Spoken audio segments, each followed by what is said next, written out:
What's up, Thrashers, and welcome back once again to the Thrash Maniac 99 YouTube channel, and I am back with another album review for you guys.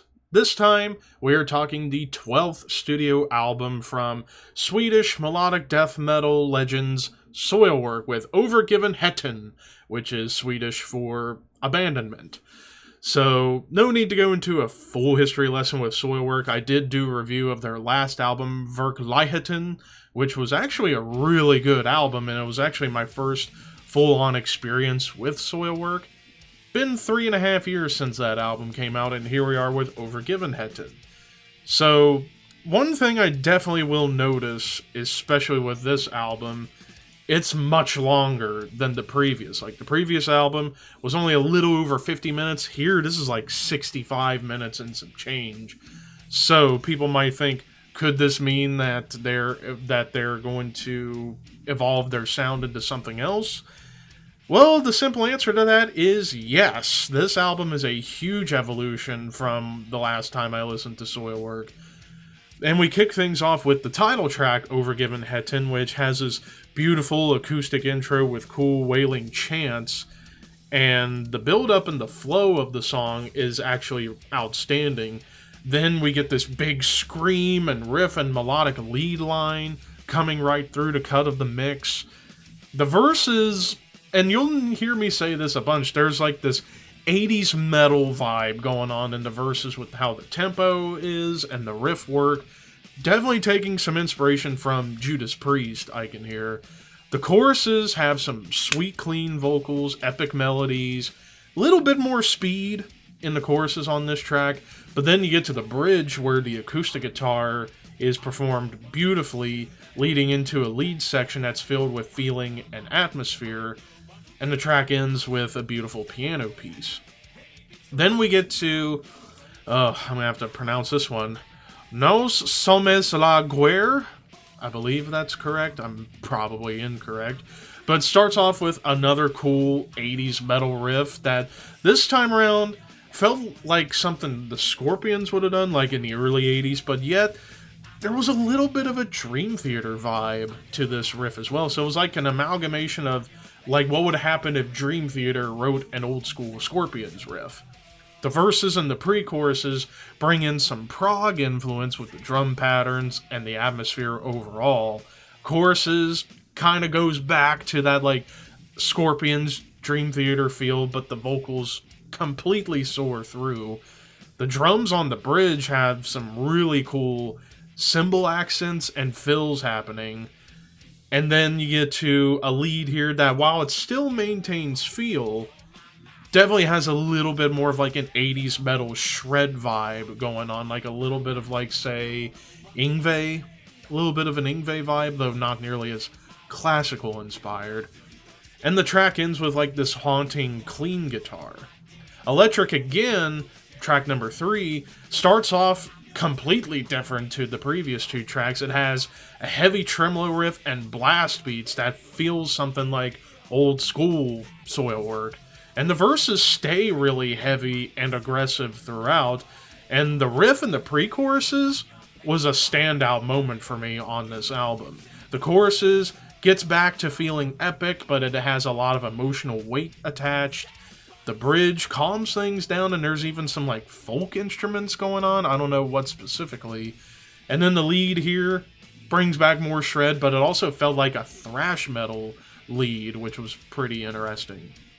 Valleys of Gloam, clean guitar intro that almost feels something like Iron Maiden would have done, and that riff turns distorted, and along with that riff you get this Iron Maiden-esque lead line. The verses are calm while the pre-choruses have a little bit more heft, and then the choruses themselves kind of felt more straightforward, like almost 80s pop-ish a little bit, but it flows well for the most part, especially with how it was put together. Then you get to almost an Iron Maiden-esque lead with the melody and the feel pretty much almost like a perfect representation of their Iron Maiden influence. It Is In Your Darkness, the next track, starts off really thrashy with the riffs and the beats, and it just comes out of nowhere before it kind of turns into a more melodic tremolo riff and blast beats once again. And the verses are very thrashy and aggressive. Pre-choruses brings back the blast beats, but has some epic atmosphere going on. The choruses themselves are more mid-tempo, but filled with cool double bass drums and the riff kind of following along to the double bass. Then you get to a dramatic atmosphere shift in the bridge, and the lead comes in with like soothing, heroic feels to it. Like almost like, say, Captain America comes in and he's about to take down the Red Skull. This lead would sound like something you would hear in the background of that fight scene. But I digress. Vultures, badass riff, blast beats once again to kick you in the teeth, bringing back that old school Soilwork sound. The verses have some cool guitar phrasing in the riff, but it's done at a slower tempo. The choruses feel a little bit more bombastic this time around. And then the bridge and even the lead once again maintaining a bit of a thrash energy to it. And it flows well, and it builds up very well as well. Does the word well make sense anymore? Let's throw a penny down a well. Why not? And then it ends with more beautiful, clean guitars and piano. Which, yeah, this part of the album can get a bit overdone whenever they get into that. I'll get more into that when we talk about the final synopsis of the album. Then we get to the final track of the first half, Morgongava / Stormfoggle. Pretty much like a little over a minute long instrumental of piano, but with some beautiful lead guitar work. Again, feeling a bit like an 80s pop thing. Then we get to Death I Hear You Calling, which, again, bringing back 80s metal riffing, this time, again, feeling like Judas Priest. And that riff and vibe continues pretty much throughout the majority of the song in the verses, the pre-choruses, and the choruses. But right at the end of chorus number 2, you get this really sweet high note from Speed, and it leads us through another cool lead section that starts off almost psychedelic, but it ends with feel and shred mixed together.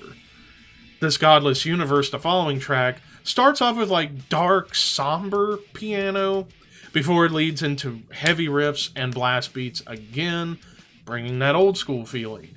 Then the verses kind of go into like two different directions. They start off doomy, then they turn thrashy. The choruses pretty much stays in that more thrash side, while the vocals continue to just soar through. And then the bridge gets into like almost speed metal territory before it calms down to bring the song to a close. Dreams of Nowhere, thrashy but yet almost black metal in the beginning with the tremolo riff and the thrash beats. The verses get back to the 80s metal influence, pre-choruses gets a little bit more aggressive, and the choruses themselves kind of mashes together everything so far that this track brings. Melody, aggression, 80s metal influence. And then you get a cool melodic tremolo riff after the first chorus before you get probably the shortest lead of the album, but it's soaring and quick, and it just flies into your ears, and it just makes you go, this is so relaxing. Then we get to The Everlasting Flame, which I think it was the longer of the two instrumentals. It was like a minute and a half. Pretty much mostly a piano instrumental with some strings attached. And it feels like a conclusion to the end, like a conclusion to Dreams of Nowhere, like it continued on, ending with this instrumental track. Golgotha, double bass drums, odd time start-stop riff, and epic atmosphere right at the beginning, which was interesting, so it gave it more of that prog feel once again. The verses returned to those thrashy styles.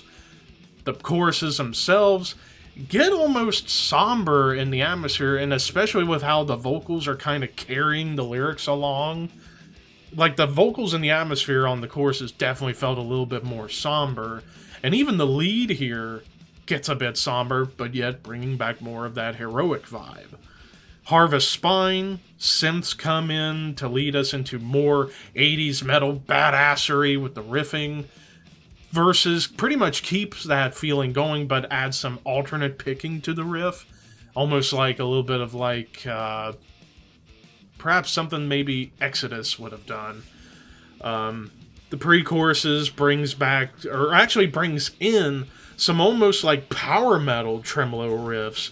And the choruses keep those riffs going, but mixed with the clean vocals and the double bass drums, makes that riff pop even more, which was really cool. And even the lead here, plenty to offer. Shred, feel, even a little bit of technicality. And then we get to the finale track, the longest track of the album at nearly 8 minutes, On the Wings of a Goddess Through Flaming Sheets of Rain. Synths, keyboards, piano, and strings build atmosphere in the beginning to lead us to some like melodic thrash riffs, lead lines, that again feels like old school Soilwork. The verses brings back the blast beats and the aggressive tremolo riffs. The choruses brings back the soaring clean vocals, but with some excellent drum patterns. The bridge slows down to a nice groove with alternating between the gruff vocals and the clean vocals. And then the final lead that we get here pretty much perfectly emphasizes everything that this album has to offer from top to bottom. Speed picks up to thrash territory once again before it calms down into some almost doom-laden stuff, but yet it feels uplifting. And then it concludes with the final chorus to end the album on a high note. So overall, as far as the music goes, they are definitely trying a lot of different things, like harkening back to like 80s metal, like Scorpions, Iron Maiden, Judas Priest. There's some thrash going on here that feels like their old days. But you also get this couple other hidden, well, maybe one of them's hidden, the other one not so much. Power metal becomes a big thing on here, which Soilwork has never been shy to say that they're influenced by power metal. But the outside influence of prog, with some of those like Dream Theater elements, and even within the songwriting and like some of the different time shifts you get here and there on a couple of tracks, Soilwork's definitely trying to evolve their sound a little bit more by adding in new elements. However, really the big complaint that I have with this album is that some of the songs kind of felt a little bit bloated, like especially like the endings on some of these songs where they just continue on with pianos. It's like, I think the piano would have been more beneficial to the song if it started the song with those pianos or like the softer clean guitars.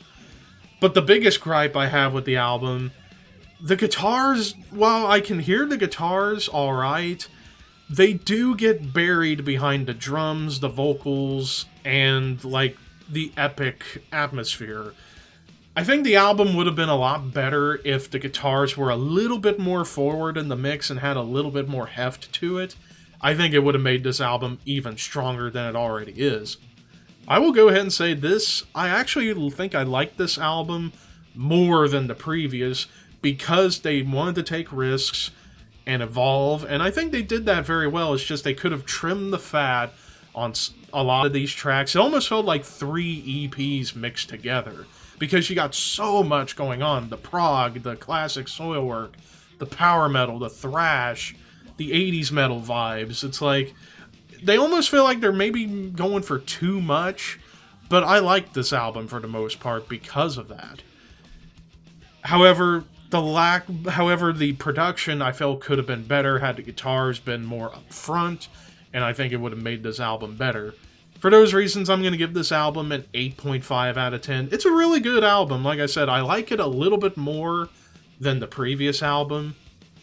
However, I definitely could see the band continuing in this vein on their next album, and maybe after some constructive criticisms on the production, maybe on the next album the production will be even better, the guitars will have more prominence to it, and they may become like a extreme progressive power metal band, which definitely sounds like they're going in that direction a little bit. And Speed's vocals were definitely the standout thing about this album. His vocals, whether they were the growls, the gruff vocals, or even his soaring cleans, he does a fantastic job on here vocally. So, but overall, 8.5 out of 10.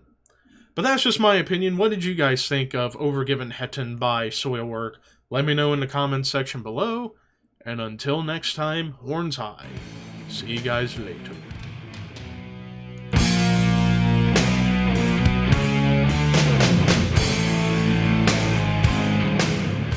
wake up. This is interesting. And Wow. I can go ahead and confirm.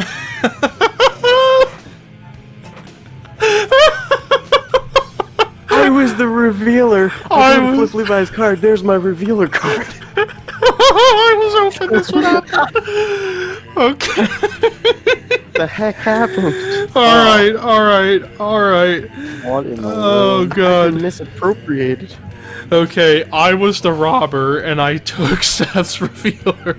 What the heck? So Seth and I are safe. Bad news for everyone else. And I'm a prince I again, literally so... was squinting because I'm like, that looks like a revealer card, but wait, I'm the revealer.